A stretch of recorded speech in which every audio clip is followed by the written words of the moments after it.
Le petit chaperon rouge des contes de Perrault, chuchoté pour s'endormir. Il était une fois une petite fille de village, la plus jolie qu'on eût su voir. Sa mère en était folle, et sa grand-mère encore plus. Cette bonne femme lui fit faire un petit chaperon rouge qui lui seyait si bien que partout on l'appelait le petit chaperon rouge. Un jour, sa mère ayant cuit et fait des galettes lui dit « Va voir comme se porte ta mère grand, car on m'a dit qu'elle était malade. Porte-lui une galette et ce petit pot de beurre. » Le petit chaperon rouge partit aussitôt pour aller chez sa mère grand, qui demeurait dans un autre village. En passant dans un bois, elle rencontra Compère le loup, qui eut bien envie de la manger, mais il n'osa, à cause de quelques bûcherons qui étaient dans la forêt. Il lui demanda où elle allait. La pauvre enfant, qui ne savait pas qu'il est dangereux de s'arrêter à écouter un loup, lui dit « Je vais voir ma mère grand et lui porter une galette avec un petit pot de beurre que ma mère lui envoie. » « Demeure-t-elle bien loin ?» lui dit le loup. « Oh oui, » dit le petit chaperon rouge, « c'est par-delà le moulin que vous voyez tout là-bas. Là-bas, la première maison du village. »« Eh bien, » dit le loup, « je veux l'aller voir aussi.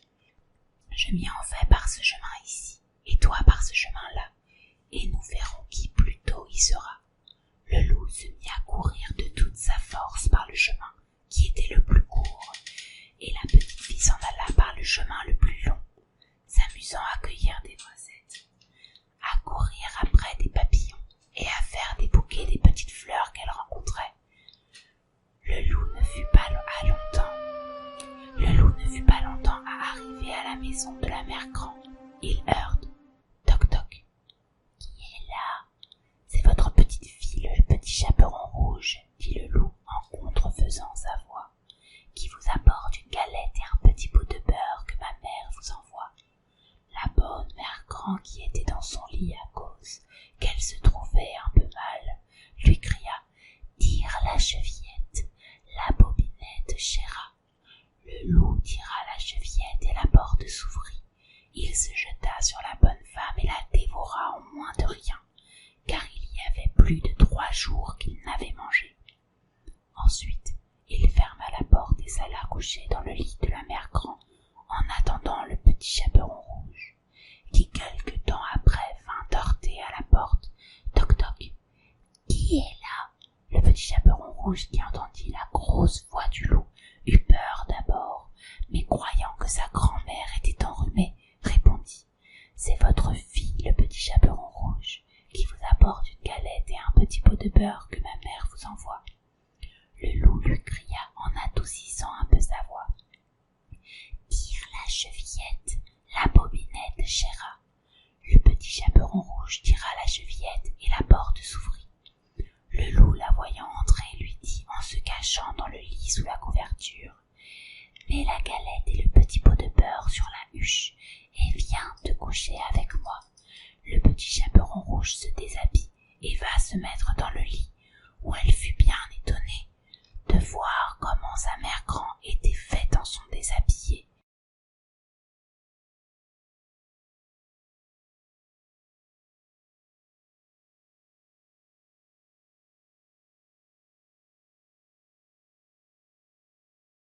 Le conte de Cendrillon ou la petite pantoufle de verre par Charles Perrault. Il était une fois un gentilhomme qui épousa en secondes noces une femme, la plus hautaine et la plus fière qu'on eût jamais vue. Elle avait 2 filles de son humeur et qui lui ressemblaient en toutes choses. Le mari avait, de son côté, une jeune fille d'une douceur et d'une bonté sans exemple. Elle tenait cela de sa mère, qui était la meilleure personne du monde. Les noces ne furent pas plutôt faites que la belle-mère fit éclater sa mauvaise humeur. Elle ne put souffrir les belles qualités de cette jeune enfant, qui rendait ses filles encore plus haïssables. Elle la chargea des plus viles occupations de la maison. C'était elle qui nettoyait la vaisselle et les montées, qui frottait la chambre de madame et de demoiselles ses filles. Elle couchait tout au haut de la maison, dans un grenier, sur une méchante paillasse, pendant que ses sœurs étaient dans des chambres parquetées, où elles avaient des lits les plus à la mode, des miroirs où elles se voyaient depuis les pieds jusqu'à la tête. La pauvre fille souffrait tout avec patience, et n'osait s'en plaindre à son père qui l'aurait grondée, parce que sa femme le gouvernait entièrement. Lorsqu'elle avait fait son ouvrage, elle s'allait mettre au coin de la cheminée et s'asseoir dans les cendres, ce qui faisait qu'on l'appelait communément dans le logis Cucendron. La cadette, qui n'était pas si malhonnête que son aînée, l'appelait Cendrillon. Cependant, Cendrillon, avec ses méchants habits, ne laissait pas d'être 100 fois plus belle que ses sœurs, quoique vêtue très magnifiquement.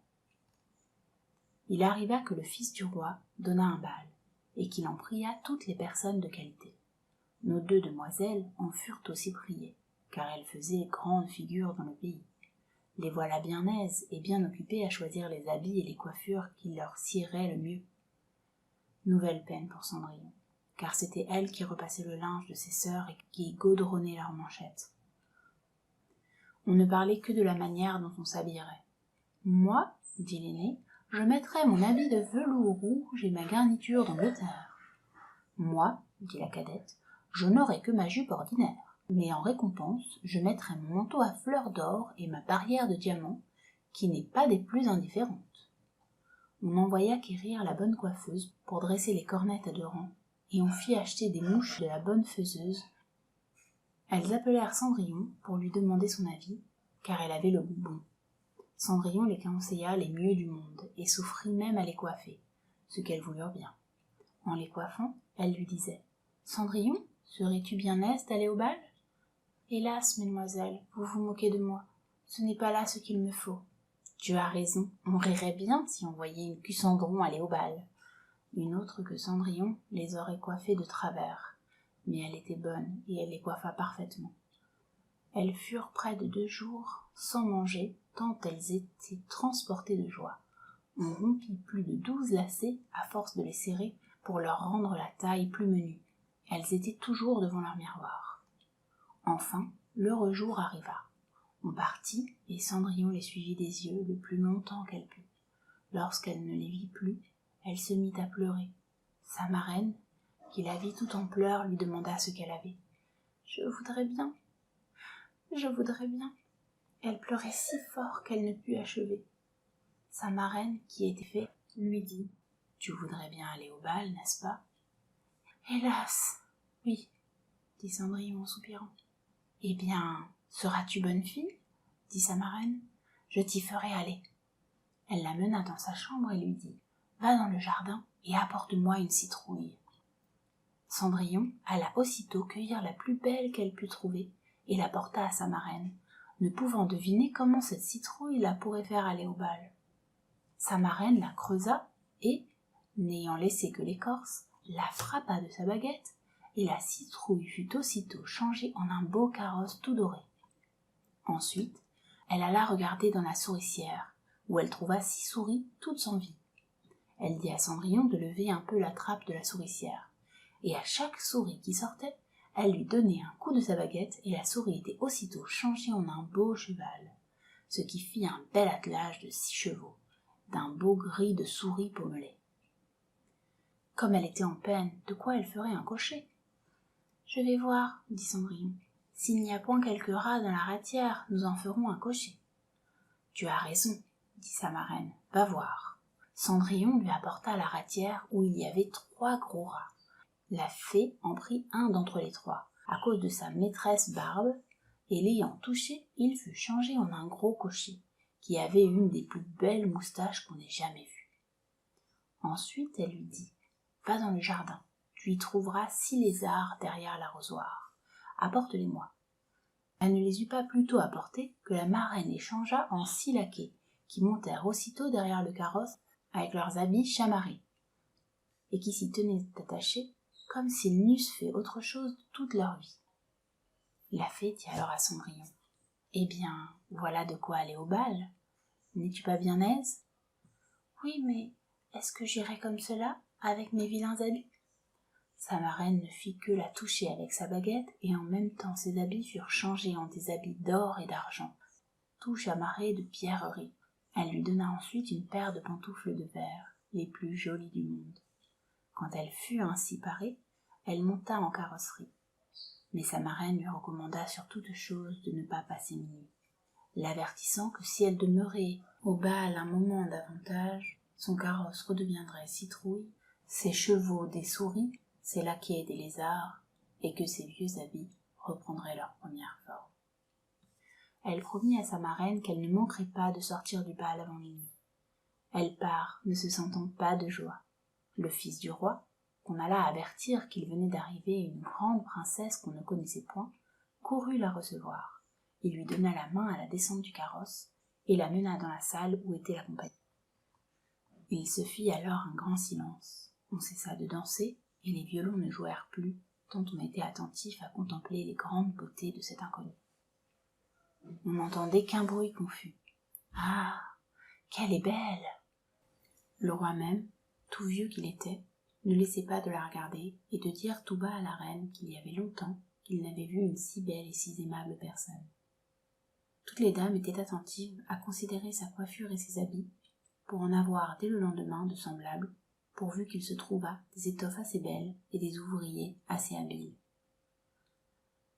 Le fils du roi la mit à la place la plus honorable, et ensuite la prit pour la mener danser. Elle dansa avec tant de grâce qu'on l'admira encore davantage.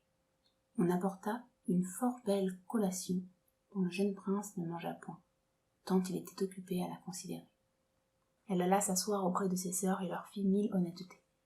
Elle leur fit part des oranges et des citrons que le prince lui avait donnés, ce qui les étonna fort, car elle ne la connaissait point. Lorsqu'elle causait ainsi, Cendrillon entendit sonner 11h15. Elle fit aussitôt une grande révérence à la compagnie et s'en alla le plus vite qu'elle put. Dès qu'elle fut arrivée, elle alla trouver sa marraine, et après l'avoir remerciée, elle lui dit qu'elle souhaiterait bien aller encore le lendemain au bal, parce que le fils du roi l'en avait prié. Comme elle était occupée à raconter à sa marraine tout ce qui s'était passé au bal, les deux sœurs heurtèrent à la porte. Cendrillon leur alla ouvrir. « Que vous êtes longtemps à revenir ?» leur dit-elle en bâillant, en se frottant les yeux et en s'étendant comme si elle n'eût faire que de se réveiller. Elle n'avait cependant pas eu envie de dormir depuis qu'elle s'était quittée. « Si tu étais venue au bal, lui dit une des deux sœurs, tu ne t'y serais pas ennuyée. Il y est venu la plus belle princesse, la plus belle qu'on puisse jamais voir. Elle nous a fait 1000 civilités. Elle nous a donné des oranges et des citrons. » Cendrillon ne se sentait pas de joie. Elle leur demanda le nom de cette princesse. Mais elles lui répondirent qu'on ne la connaissait pas, que le fils du roi en était fort en peine, et qu'il donnerait toute chose au monde pour savoir qui elle était. Cendrillon sourit et leur dit « Elle était donc bien belle ? Mon Dieu, que vous êtes heureuse! Ne pourrais-je point la voir ?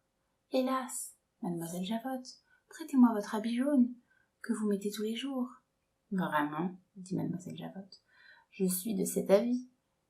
Prêter votre habit à un vilain cul-cendron comme cela, il faudrait que je fusse bien folle. » Cendrillon s'attendait bien à ce refus, et elle en fut bien aise, car elle aurait été grandement embarrassée si sa sœur eût bien voulu lui prêter son habit. Le lendemain, les deux sœurs furent au bal, et Cendrillon aussi, mais encore plus parée que la première fois. Le fils du roi fut toujours auprès d'elle et ne cessa de lui conter des douceurs. La jeune demoiselle ne s'ennuyait point et oublia ce que sa marraine lui avait recommandé. De sorte qu'elle entendit sonner le premier coup de minuit, lorsqu'elle ne croyait pas qu'il fût encore 11h. Elle se leva et s'enfuit, aussi légèrement qu'aurait fait une biche. Le prince la suivit, mais il ne put l'attraper. Elle laissa tomber une de ses pantoufles de verre, que le prince ramassa bien soigneusement. Cendrillon arriva chez elle bien essoufflée, sans carrosse, sans laquais, et avec ses méchants habits. Rien ne lui étant resté de sa magnificence qu'une de ses petites pantoufles, la pareille de celle qu'elle avait laissée tomber. On demanda aux gardes de la porte du palais s'ils n'avaient point vu sortir une princesse. Ils dirent qu'ils n'avaient vu sortir personne qu'une jeune fille fort mal vêtue et qui avait plus l'air d'une paysanne que d'une demoiselle. Quand les deux sœurs revinrent du bal, Cendrillon leur demanda si elles s'étaient encore bien diverties et si la belle dame y avait été. Elles lui dirent que oui, mais qu'elle s'était enfuie lorsque minuit avait sonné, et si promptement qu'elle avait laissé tomber une de ses petites pantoufles de verre, la plus jolie du monde, que le fils du roi l'avait ramassée et qu'il ne l'avait fait que la regarder pendant tout le reste du bal, et qu'assurément il était fort amoureux de la belle personne à qui appartenait la petite pantoufle. Elles dirent vrai, car peu de jours après, le fils du roi fit publier, à son de trompe, qu'il épouserait celle dont le pied serait bien juste à la pantoufle. On commença à l'essayer aux princesses, ensuite aux duchesses, et à toute la cour, mais inutilement. On la porta chez les deux sœurs, qui firent tout leur possible pour faire entrer leurs pieds dans la pantoufle, mais elles ne purent en venir à bout. Cendrillon, qui les regardait et qui reconnut sa pantoufle, dit en riant « Que je vois si elle ne me serait pas bonne ?» Ses sœurs se mirent à rire et à se moquer d'elle. Le gentilhomme qui faisait l'essai de la pantoufle, ayant regardé attentivement Cendrillon et la trouvant fort belle, dit que cela était très juste, et qu'il avait ordre de l'essayer à toutes les filles. Il fit asseoir Cendrillon, et approchant la pantoufle de son petit pied, il vit qu'elle y entrait sans peine, et qu'elle y était juste comme de cire. L'étonnement des deux sœurs fut grand, mais plus grand encore quand Cendrillon tira de sa poche l'autre petite pantoufle qu'elle mit à son pied. Là-dessus arriva la marraine, qui, ayant donné un coup de baguette sur les habits de Cendrillon, les fit devenir encore plus magnifiques que tous les autres. Alors ces deux sœurs la reconnurent pour la belle personne qu'elles avaient vue au bal. Elles se jetèrent à ses pieds pour lui demander pardon de tous les mauvais traitements qu'elle lui avait fait souffrir. Cendrillon les releva et leur dit, en les embrassant, qu'elle leur pardonnait de bon cœur et qu'elle les priait de l'aimer bien toujours. On l'amena chez le jeune prince, parée comme elle était. Il la trouva encore plus belle que jamais, et peu de jours après, il l'épousa. Cendrillon, qui était aussi bonne que belle, fit loger ses deux sœurs au palais et les maria dès le jour même à deux grands seigneurs de la cour. Les fables de La Fontaine par Jean de La Fontaine. Le loup et l'agneau. La raison du plus fort est toujours la meilleure. Nous l'allons montrer tout à l'heure. Un agneau se désaltérait dans le courant d'une onde pure. Un loup survient à Jean, qui cherchait aventure, et que la faim en ces lieux attirait. « Qui te rend si hardi de troubler mon breuvage ?» dit cet animal plein de rage. « Tu seras châtié de ta témérité. »« Sire, répond l'agneau, que votre majesté ne se mette pas en colère, mais plutôt qu'elle considère que je me vas désaltérant dans le courant plus de 20 pas au-dessous d'elle, et que, par conséquent, en aucune façon, je ne puis troubler sa boisson. »« Tu la troubles, reprit cette bête cruelle, et je sais que de moi tu m'es dit l'an passé. »« Comment l'aurais-je fait si je n'étais pas né ?» reprit l'agneau. « Je tette encore ma mère. »« Si ce n'est toi, c'est donc ton frère. »« Je n'en ai point. C'est donc quelqu'un des tiens. Car vous ne m'épargnez guère, vous, vos bergers et vos chiens. On me l'a dit, il faut que je me venge. » Là-dessus, au fond des forêts, le loup l'emporte et puis le mange, sans autre forme de procès. Les fables de La Fontaine par Jean de La Fontaine. Le corbeau et le renard. Maître Corbeau, sur un arbre perché, tenait en son bec un fromage.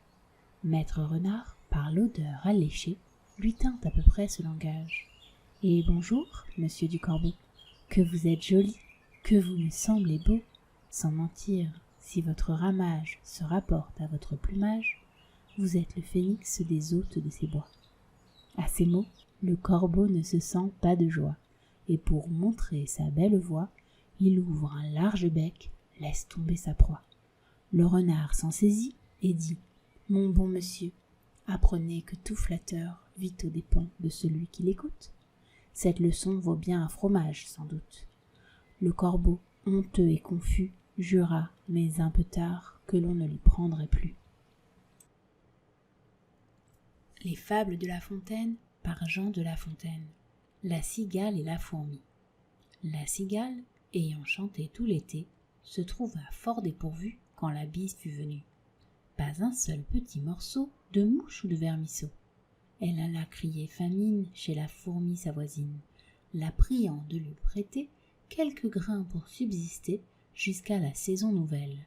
« Je vous paierai, lui dit-elle, avant l'août, foi d'animal, intérêt est principal. » La fourmi n'est pas prêteuse, c'est là son moindre défaut. « Que faisiez-vous au temps chaud ?» dit-elle à cette emprunteuse. « Nuit et jour, à tout venant, je chantais, ne vous déplaise. Vous chantiez, j'en suis fort aise. Eh bien, dansez maintenant. » Les fables de La Fontaine par Jean de La Fontaine. Le pot de terre et le pot de fer. Le pot de fer proposa au pot de terre un voyage. Celui-ci s'en excusa, disant qu'il ferait que sage de garder le coin du feu, car il lui fallait si peu que la moindre chose de son débris serait cause. Il n'en reviendrait morceau. Pour vous, dit-il, dont la peau est plus dure que la mienne, je ne vois rien qui vous tienne. Nous vous mettrons à couvert, répartit le pot de fer. Si quelque matière dure vous menace d'aventure, entre deux je passerai, et du coup vous sauverai. Cette offre le persuade. Pot de fer, son camarade, se met droit à ses côtés. Mes gens s'en vont à 3 pieds, clopin comme ils peuvent, l'un contre l'autre jetés, au moindre hoquet qu'ils treuvent. Le pot de terre en souffre. Il n'eut pas fait 100 pas que par son compagnon il fut mis en éclat, sans qu'il eût lieu de se plaindre. Ne nous associons qu'avec nos égaux, ou bien il nous faudra craindre le destin d'un de ces pots. Les fables de La Fontaine par Jean de La Fontaine. Le rat de ville et le rat des champs. Autrefois, le rat de ville invita le rat des champs, d'une façon fort civile, à des reliefs d'ortolans. Sur un tapis de Turquie, le couvert se trouva mis. Je laisse à penser la vie. Que firent ces deux amis? Le régal fut fort honnête. Rien ne manquait au festin. Mais quelqu'un troubla la fête, pendant qu'ils étaient en train. À la porte de la salle, ils entendirent du bruit. Le rat de ville détale, son camarade le suit. Le bruit cesse, on se retire, rat en campagne aussitôt, et le citadin de dire « Achevons tout notre rôt. » « C'est assez, dit le rustique. Demain, vous viendrez chez moi. Ce n'est pas que je me pique de tous vos festins de roi, mais rien ne vient m'interrompre. Je mange tout à loisir. Adieu donc, fille du plaisir, que la crainte peut corrompre. » L'histoire de réponse des contes de Grimm. Il était une fois un mari et sa femme qui avaient depuis longtemps désiré avoir un enfant. Quand enfin la femme fut dans l'espérance et pensa que le bon Dieu avait bien voulu accomplir son vœu le plus cher. Sur le derrière de leur maison, ils avaient une petite fenêtre qui donnait sur un magnifique jardin où poussaient les plantes et les fleurs les plus belles. Mais il était entouré d'un haut mur, et nul n'osait s'aventurer à l'intérieur parce qu'il appartenait à une sorcière douée d'un grand pouvoir et que tout le monde craignait. Un jour, donc, que la femme se tenait à cette fenêtre et admirait le jardin en dessous, elle vit un parterre planté de superbes réponses avec des rosettes de feuilles si vertes et si luisantes, si fraîches et si appétissantes que l'eau lui en vint à la bouche et qu'elle rêva d'en manger une bonne salade. Cette envie qu'elle en avait ne faisait que croître et grandir de jour en jour. Mais comme elle savait aussi qu'elle ne pourrait pas en avoir, elle tomba en mélancolie et commença à dépérir, maigrissant et pâlissant toujours plus. En la voyant si bas, son mari s'inquiéta et lui demanda « Mais que t'arrive-t-il donc, ma chère femme ?»« Ah, lui répondit-elle, je vais mourir si je ne peux pas manger des réponses du jardin derrière chez nous. » Le mari aimait fort sa femme et pensa « Plutôt que de la laisser mourir, je lui apporterai de ses réponses, quoi qu'il puisse m'en coûter. » Le jour même, après le crépuscule, il escalada le mur du jardin de la sorcière, y prit en toute hâte une pleine main de réponses qu'il apporta à son épouse. La femme s'en prépara immédiatement une salade qu'elle mangea avec une grande avidité. Mais c'était si bon et cela lui avait tellement plu que le lendemain, au lieu que son envie fût satisfaite, elle avait triplé. Et pour la calmer, il fallut absolument que son mari retournât encore une fois dans le jardin. Au crépuscule, donc, il fit comme la veille. Mais quand il sauta du mur dans le jardin, il se figea d'effroi, car la sorcière était devant lui. « Quelle audace de t'introduire dans mon jardin comme un voleur !» lui dit-elle avec un regard furibond, « et de venir me voler mes réponses. Tu vas voir ce qu'il va t'en coûter. »« Oh, supplia-t-il, ne voulez-vous pas user de clémence et préférer miséricorde à justice ? Si je l'ai fait, si je me suis décidée à le faire, c'est que j'étais forcée. Ma femme a vu vos réponses par notre petite fenêtre, et elle a été prise d'une telle envie d'en manger qu'elle serait morte s'il n'en avait pas eu. » La sorcière fit taire sa fureur et lui dit « Si c'est comme tu le prétends, je veux bien te permettre d'emporter autant de réponses que tu voudras. mais à une condition. C'est que tu me donnes l'enfant que ta femme va mettre au monde. Tout ira bien pour lui, et j'en prendrai soin comme une mère. » Le mari, dans sa terreur, accepta tout sans discuter. Et quelques semaines plus tard, quand sa femme accoucha, la sorcière arriva aussitôt, donna à l'enfant le nom de Réponse et l'emporta avec elle. Réponse était une fillette, et la plus belle qui fût sous le soleil.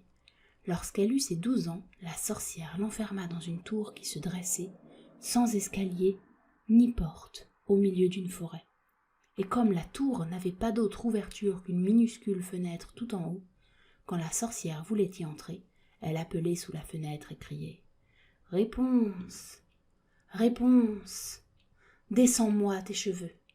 Réponse avait de longs et merveilleux cheveux, qu'on eût dit de fils d'or. En entendant la voix de la sorcière, elle défaisait sa coiffure, attachait le haut de ses nattes à un crochet de la fenêtre et les laissait se dérouler jusqu'en bas, à 20 aunes au-dessus, si bien que la sorcière pouvait se hisser et entrer. Quelques années plus tard, il advint qu'un fils de roi, qui chevauchait dans la forêt, passa près de la tour et entendit un chant si adorable qu'il s'arrêta pour écouter. C'était Réponse qui se distrayait de sa solitude en laissant filer sa délicieuse voix. Le fils de roi, qui voulait monter vers elle, chercha la porte de la tour et n'en trouva point. Il tourna bride et rentra chez lui. Mais le chant l'avait si fort bouleversé et ému dans son cœur qu'il ne pouvait plus laisser passer un jour sans chevaucher dans la forêt pour revenir à la tour et écouter. Il était là, un jour, caché derrière un arbre, quand il vit arriver une sorcière qu'il entendit appeler sous la fenêtre. « Réponse, Réponse, descends-moi tes cheveux !» Alors Réponse laissa se dérouler ses nattes, et la sorcière grimpa. « Si c'est là l'escalier par lequel on monte, je veux aussi tenter ma chance, » se dit-il. Et le lendemain, quand il commença à faire sombre, il alla au pied de la tour et appela. « Réponse, Réponse, descends-moi tes cheveux !» Les nattes se déroulèrent aussitôt, et le fils de roi monta. Sur le premier moment, Réponse fut très épouvantée en voyant qu'un homme était entré chez elle, un homme comme elle n'en avait jamais vu. Mais il se mit à lui parler gentiment, et à lui raconter combien son cœur avait été touché quand il l'avait entendu chanter, et qu'il n'avait plus eu de repos tant qu'il ne l'eût vue en personne. Alors Réponse perdit son effroi, et quand il lui demanda si elle voulait de lui comme mari, voyant qu'il était jeune et beau, elle pensa « Celui-ci m'aimera sûrement mieux que ma vieille mère marraine, la taupe patin. » Et elle répondit qu'elle le voulait bien. En mettant sa main dans la sienne, elle ajouta aussitôt « Je voudrais bien partir avec toi, mais je ne saurais pas comment descendre. Si tu viens, alors apporte-moi chaque fois un cordon de soie. J'en ferai une échelle, et quand elle sera finie, je descendrai et tu m'emporteras sur ton cheval. » Ils convinrent que d'ici là, il viendrait la voir tous les soirs, puisque pendant la journée venait la vieille. De tout cela, la sorcière n'eut rien deviné. Si, un jour, Réponse ne lui avait dit « Dites-moi, mère marraine, comment se fait-il que vous soyez si lourde à monter, alors que le fils du roi, lui, est en haut en un clin d'œil ?»« Ah, scélérate, qu'est-ce que j'entends ?» s'exclama la sorcière. « Moi qui croyais t'avoir isolé du monde entier, et tu m'as pourtant floué ?» Dans la fureur de sa colère, elle empoigna les beaux cheveux de Réponse et les serra dans sa main gauche, en les tournant une fois ou deux, attrapa des ciseaux de sa main droite et cric-crac, les belles nattes tombaient par terre. Mais si impitoyable était sa cruauté, qu'elle s'en alla déposer Réponse dans une solitude désertique, où elle l'abandonna à une existence misérable et pleine de détresse. Ce même jour encore, elle revint attacher solidement les nattes au crochet de la fenêtre, et vers le soir, quand le fils du roi arriva et appela « Réponse, Réponse, descends-moi tes cheveux !» Alors la sorcière laissa se dérouler les nattes jusqu'en bas. Le fils du roi y monta, mais ce ne fut pas sa bien-aimée Réponse qu'il trouva d'en haut. C'était la vieille sorcière qui le fixait d'un regard féroce et empoisonné. « Ha ha !» ricana-t-elle. « Tu viens chercher la dame de ton cœur, mais le bel oiseau n'est plus au nid, et il ne chante plus. Le chat l'a emporté, comme il va maintenant te crever les yeux. Pour toi, Réponse est perdue, tu ne la verras jamais plus. » Déchiré de douleur et affolé de désespoir, le fils de roi sauta par la fenêtre du haut de la tour. Il ne se tua pas, mais s'il sauva sa vie, il perdit ses yeux en tombant au milieu des épines, et il erra, désormais aveugle dans la forêt, se nourrissant de fruits sauvages et de racines, pleurant et se lamentant sans cesse sur la perte de sa femme bien-aimée. Le malheureux erra ainsi pendant quelques années, aveugle et misérable, jusqu'au jour que ses pas tâtonnants l'amenèrent dans la solitude où Réponse vivait elle-même misérablement, avec les 2 jumeaux qu'elle avait mis au monde, un garçon et une fille. Il avait entendu une voix qui lui sembla connaître. Tout en tâtonnant, il s'avança vers elle. Réponse le reconnut alors et lui sauta au cou en pleurant. 2 de ses larmes ayant touché ses yeux, le fils du roi recouvra complètement la vue, et il ramena sa bien-aimée dans son royaume, où ils furent accueillis avec des transports de joie, et vécurent heureux désormais pendant de longues années de bonheur.